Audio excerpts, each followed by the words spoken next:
Olá, Juliana Herman por aqui, em um novo vídeo do Mais Conectado Digital, promovido pelo Polo Contábil, e hoje para conversar com vocês sobre a análise SWOT e quais os reflexos que ela tem na sua empresa.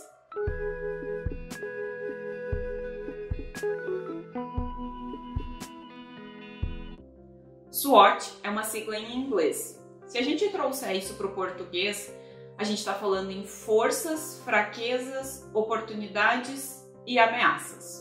As forças estão associadas aos fatores internos da empresa. Elas são as potencialidades que a empresa tem. São aquelas coisas que fazem com que a empresa se destaque em relação aos demais. As fraquezas são o contrário das forças. Elas são os pontos que a empresa precisa melhorar, se desenvolver, potencializar. Então, são as fragilidades que uma empresa tem e precisa se desenvolver e trabalhar. Já no ambiente externo, onde a gente está falando de oportunidades e ameaças, a gente precisa considerar os pontos que estão envolvidos no mercado.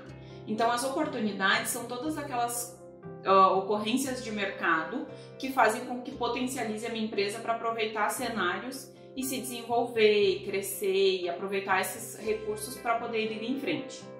Em contrapartida, as ameaças são circunstâncias que fazem com que a minha empresa precise tomar alguns cuidados, tomar algumas medidas para que isso não prejudique o andamento e a qualidade do trabalho. Mas afinal, você sabe por que você precisa fazer uma análise SWOT na sua empresa? Na verdade, a gente está falando de uma ferramenta que possibilita as empresas a fazerem uma análise estratégica e ter um diagnóstico de como a empresa está. Então, quando a gente está falando em pontos internos e pontos externos, forças, fraquezas, oportunidades e ameaças, a gente está falando que tudo isso vai construir um cenário onde a empresa vai conseguir se posicionar.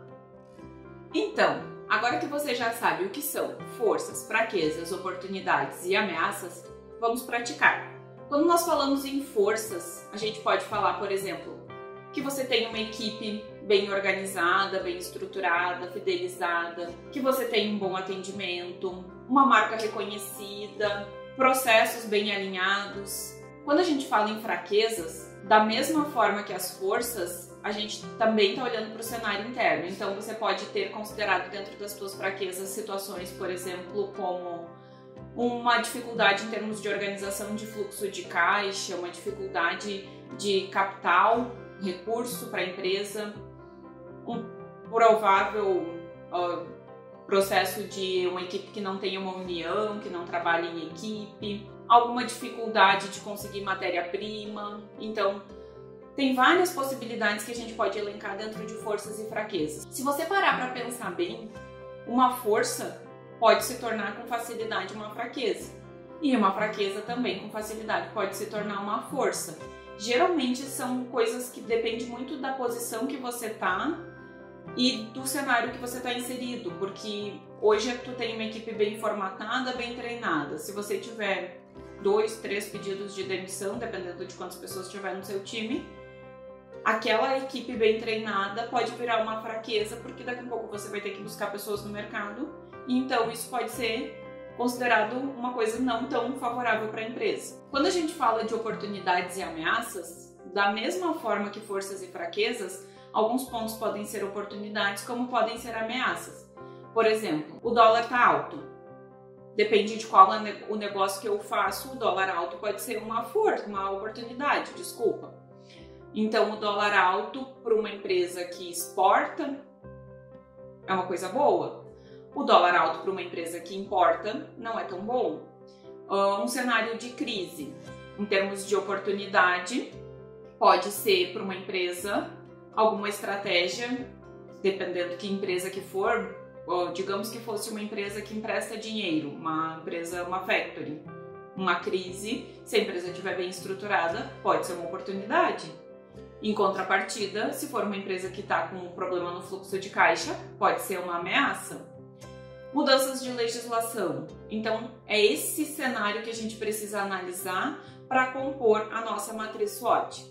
Agora que a gente já sabe o que compõe uma matriz SWOT e eu já desenhei quais são todos esses pontos da minha empresa, tanto os internos quanto os externos, o que eu faço com tudo isso? Então, o ideal é a gente trabalhar numa matriz cruzada de dados. Vamos exercitar um pouquinho então. Supondo que eu tenha uma fraqueza que seja problemas com a tecnologia. Eu não tenho tecnologia na minha empresa e isso pode impedir de um crescimento. Por outro lado, em termos de mercado, eu tenho uma oportunidade porque o mercado está avançando em termos de tecnologia com uma velocidade muito elevada. Então eu preciso começar a cruzar de forma que eu consiga ter alinhamentos e entender como uma coisa vai refletir na outra. Então, a partir daqui a gente precisa olhar para 4 aspectos. Como é que as minhas forças vão fazer com que eu me defenda das minhas ameaças? Como as minhas forças vão potencializar as minhas oportunidades? Como as minhas fraquezas podem atrapalhar as minhas oportunidades e também como as minhas fraquezas podem aumentar ainda mais a probabilidade das ameaças atingirem a minha empresa. Então, a partir dessa construção, a gente vai fazer todo esse mapeamento e vai construir, vai nascer a partir disso, os objetivos estratégicos da empresa que vão permitir uma tomada mais assertiva de decisões, um alinhamento mais estratégico de qual rumo a empresa vai seguir. Então vamos recapitular rapidinho. Eu vou levantar as minhas forças e as minhas fraquezas, olhando sempre para dentro da minha empresa. Vou levantar quais são as oportunidades e quais são as ameaças do mercado que eu estou inserido. Vou cruzar tudo isso e a partir desse cruzamento eu vou fazer uma análise estratégica que vão gerar os meus objetivos estratégicos e vão nortear a minha empresa a seguir em frente. Você gostou desse conteúdo? Dá um like aqui, segue a gente no canal e não deixa de acompanhar. Até o próximo conteúdo.